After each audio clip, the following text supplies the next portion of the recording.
Hi friends, ఈరోజు అయితే మనం తెలగపిండి ఎండు రొయ్యల కూర చూపిస్తున్నాం అండి. అందుకు కావలసినవి ఎండు రొయ్యలు, కొత్తిమీర, టమాటా, కారం, తగినంత సాల్టు, ఉల్లిపాయలు, పసుపు, తెలగపిండి అండి. ఇది తెలగపిండి పచ్చిమిర్చినండి. ఇప్పుడు తెలగపిండి కూర ఎలా వండుతున్నామో చూద్దామండి. ఇదిగోండి, మనం కడాయి పెట్టుకొని నూనె పోసుకున్నాం కదండి. ముందుగా ఉల్లిపాయలు వేయించుకుందాం అండి.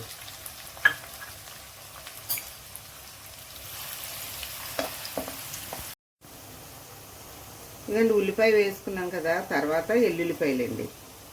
ఈ రెండు కొంచెం దోరగా వేగిన తర్వాత అప్పుడు ఎండ్రాయిలు వేసుకొని వేపుకుందాం అండి. ఇదిగోండి ఉల్లిపాయ ఎల్లుల్లిపాయ దోరగా వేగింది కదండి. ఇప్పుడు ఇందులో ఎండ్రాయిలు వేసుకొని కాసేపు వేపుకుందాం అండి.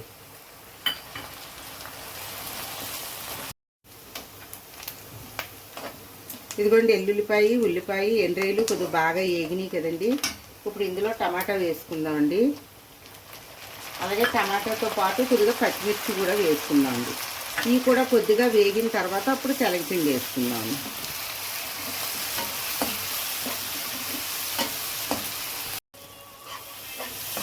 టమాటా పచ్చిమిర్చి వేసాం కదండి. ఇవి కొద్దిగా బాగా వేగినాయి. ఇప్పుడు ఇందులో పసుపు, కారం,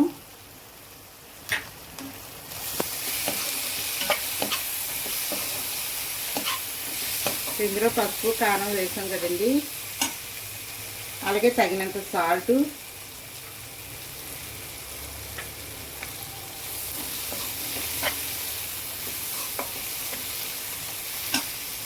మనము ఈ గ్లాస్తో అర గ్లాసు తెలగపిండి తీసుకున్నామండి. అర గ్లాసు తెలగపిండి తీసుకునేటప్పుడు గ్లాసున్నర వాటర్ పోసుకోవాలండి.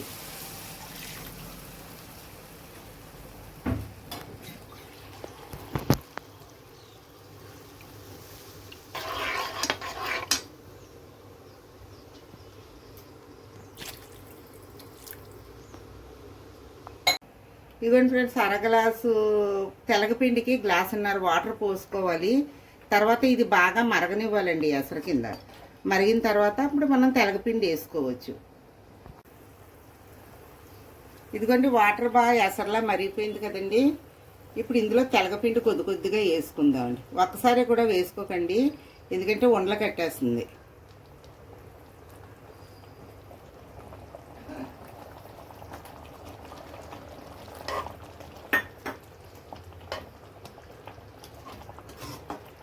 తెలగపిండి వేసిన తర్వాత కొంచెం బాగా కలిపి అప్పుడు మీడియం సైజులో పెట్టుకోండి స్టవ్ మీద మంట. లేదంటే మాడిపోతుందండి. మాడిపోతే మళ్ళీ కూర టేస్ట్ పోతుంది. మీడియంలో పెట్టుకుంటే స్టవ్ నెమ్మదిగా ఉడుకుతుందండి. ఇదిగోండి మనం వాటర్ వేసుకున్నాం కదండి. వాటర్ వేసుకున్న తర్వాత కూర అయితే దగ్గరగా అయిపోయింది. ఇప్పుడు ఇందులో కొత్తిమీర వేసుకుందాము. కొత్తిమీర వేసుకొని ఒక 5 నిమిషాలు ఇలా ఉడకనిచ్చి దించేసుకుందామండి. కూర రెడీ అయిపోతుంది.